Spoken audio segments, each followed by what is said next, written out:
A few YouTubers talk about that the woman, the Mm-hmm. black woman, Mm-hmm. she's the catalyst Carrier. of Yes. the black community. We can Yeah. go no further than the black woman goes. Do you subscribe to that? Well, I do think that women in all cultures play a pivotal role. Studies have shown that women are better handling crises, political crises, all kinds of crises. And I think that's because women are used to juggling so many balls. I think that I'm not going to say that we can only go so far as black women can go. I think that we need to go as far as black women and black men can go together. But clearly, for example, black women have enormous political savvy and they are politically disciplined. Like Stacey Abrams Yes.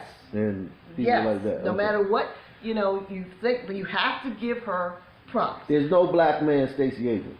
There's no black guy that Well, wields some it. people said that Jim Clyburn is not Nah, he ain't putting- getting, he but I ain't- don't think he ain't he's getting up no there. votes. He He's ain't- not. He She ain't did the getting- work. Yeah, he ain't. She did the work. So I think that we have to just acknowledge Mm. that black women are tremendously undervalued, but tremendously disciplined and powerful. So now what? Now you raised me as a single mom for the first, what'd you say, 12, 13 years Yeah. of my life. Okay. Now that's a big topic on social media, single moms, because there's a lot of crime. As you know, last year there were murdered more black people got murdered than any other year since like I think the 80s. Crime is rampant. The children are not doing very well in school. Black children are not doing very well in school. Black children are last in everything good and first in everything bad. Okay, so, and that's just the fact. That's not cooning, or that's not me trying to make any, you call me a coon. Yes, my own mother calls me a coon. Well, You do call there me a was a coon. beautiful young black woman who read a poem at the inauguration Yeah, just a couple of days but we're ago. talking But about anyway, in so general. so your We're talking question about is, in general, okay, so Ma. your question We're not is, talking about one-offs. okay, your question is, In general, so people are saying that single mother homes are the reason why the black community is basically in shambles. I don't agree with that. The reason, see, when I think that I'm moving away from this idea of looking at the black community over here and the rest of the society over here. I think that in many ways we are living in a failed state. And what I mean by that is you look at successful countries, and one of the things that successful countries do is they provide their citizens with health care, they provide their citizens with housing, they provide their citizens with jobs. Everybody in America, except the very wealthy, is up against the wall in all three of those areas. The simple truth is that because of the legacy of our enslavement and the legal segregation that we were subjected to, we are behind, and we're behind the eight ball. So that everything that's a cold for white people is pneumonia or COVID for us. I also think that black women are an easy target. It's always easy to look at, oh, the mothers.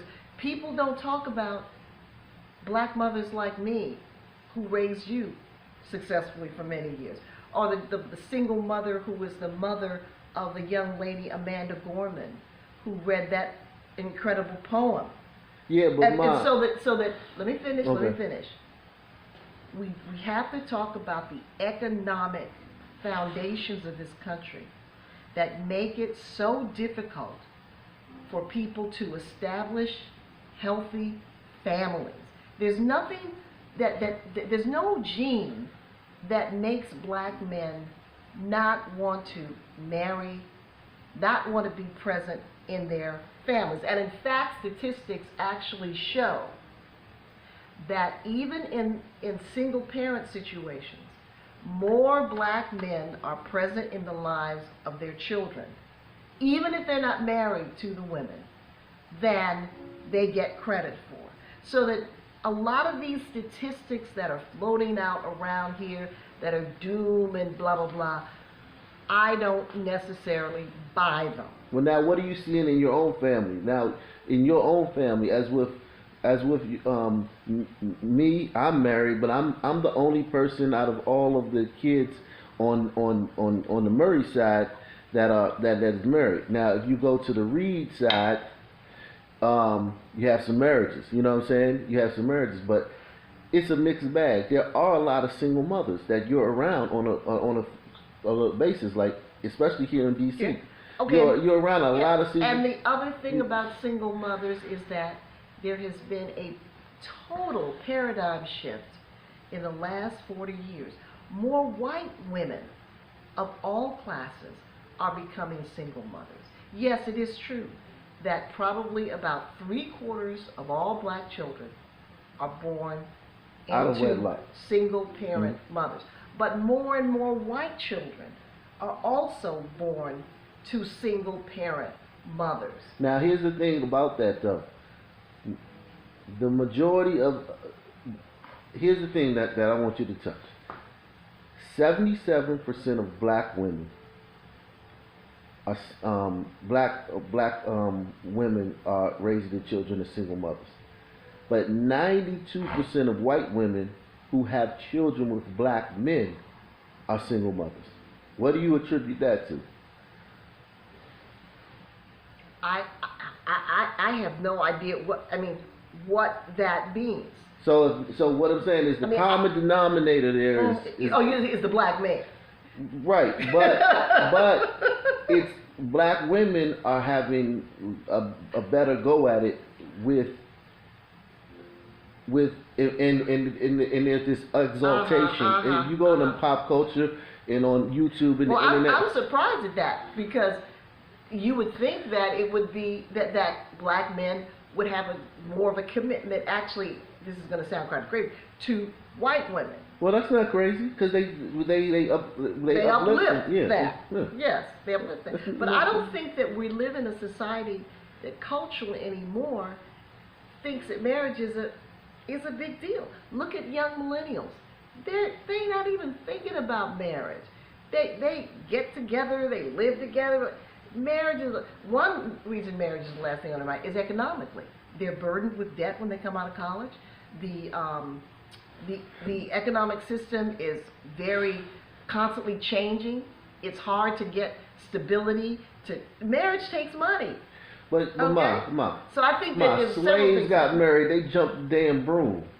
So are you saying? I ain't trying to hear that it's people can't get married. Slaves was getting married. After So slavery and Reconstruction, your attitude is that the only viable, meaningful way for a child to be raised is in a two-parent home. No, I'm saying it's the best. Okay. That's a distinction without a difference. Okay. It's not. It is a distinction. Okay. It's not the only. I say it's the best. Yes, you raised me as a single mother. Now let's get into that. You met an African man while you were in New York. Did your father, the bedtime stories your father read you, did that have something to do with that? No, what mostly had to do with it was that both of my parents had died. I felt deeply orphaned. How old were you? 23. Both of your parents died when you were 23? Yeah, well, my mother died when I was 20, my father died when I was 23, yeah. And so I was deeply in need of an anchor, a space, a place where I would feel like I had a family. Mm-hmm. And when I met your father, tall, dark, handsome, ambitious, and oh my God, he was African. And nobody is more family oriented than Africans. And so it was a combination of he was attractive, we connected, and family. I felt immediately embraced by this huge Yoruba extended family. So now were they here, or how did you get embraced by them? They were here. Many of them were here. His brother Bade was here. Several of his brothers were here, and then they were always bringing wives to join. Oh, so you were close with Bade back before I was born. Yeah. Okay. Okay, so now, wow. So now, what made you go to Africa to live with a man in another culture? And what were your thoughts about that? How did you think that was going to I go? thought it would be a great adventure. I mean, if you're committed to someone, he's your husband, you go back to where his country is. I was highly educated. I had a master's degree. I was very confident. I had been to Nigeria to visit beforehand. Before you met him? No, no. Oh, Well, okay. Before you left. Before I went finally, yeah. Now And, tell us about this. Now I just want to touch on this. Your master's degree. You growing up in Washington D.C. in the 60s and 70s. 60s and the 70s. How were you able to come out of that and get a master's degree? I was born at the right moment. Even though when I was born in 1950, segregation was the law of the land. By the time I was 18 years old, the assassination of Martin Luther King and the civil rights movement had begun to dismantle legal segregation.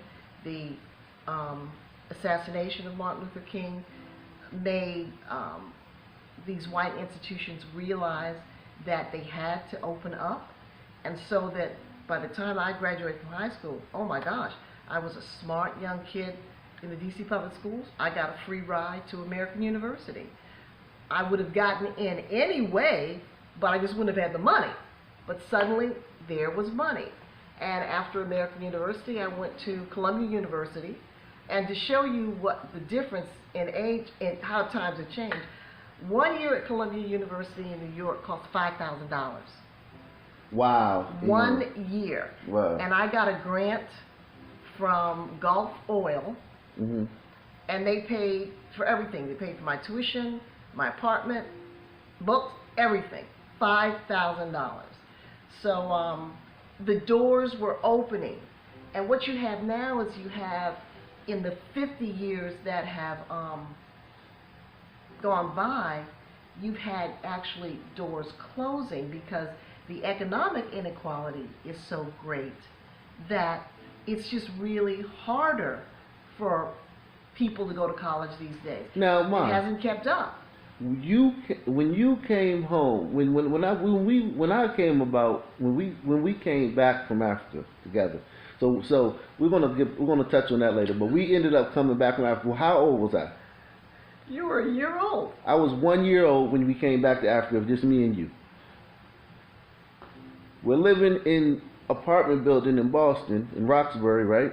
We're living in an apartment building. Then we moved to D.C. We're living in an apartment building. How could a woman with a master's degree from Columbia be living in an apartment building? Now I'm asking. I don't know what. Well, one of the things is when I was living in Boston, I was living in an apartment building. I was a teacher at Emerson College, and I was living in an apartment building. I'm not sure what No, your I'm just saying, question like, is. everybody associates houses with wealth. You know what I mean? No, not necessarily. Everybody doesn't want a house.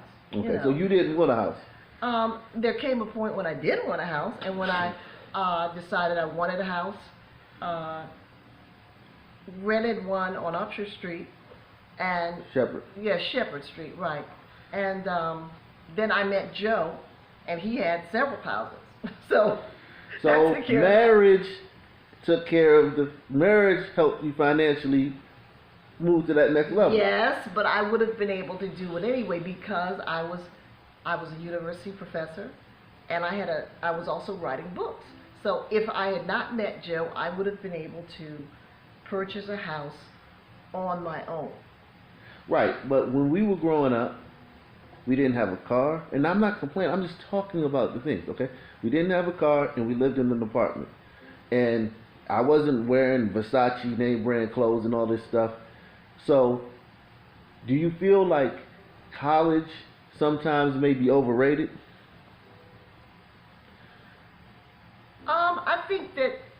I think that college isn't for everyone, Mm-hmm. and I think that just because you have a degree does not mean that your life choices or downturns in the economy will protect you from a decrease in your income. I mean, when I came back from Nigeria, it took me several years to reestablish myself. Okay? It took me several years to reestablish myself. And so those years were kind of up and down and up and down. So that just because you have a college degree does not mean that if the economy is bad or if there's inflation, you're protected from that. And there were times when I was trying to reestablish our life here in the States, that we were working class poor, and I have no problem with that. There were times when I went to thrift stores, and that's perfectly fine. I remember they used to talk about me at school. I was never poor in my mind. Yeah. Even though we were poor, we were working Right. class poor.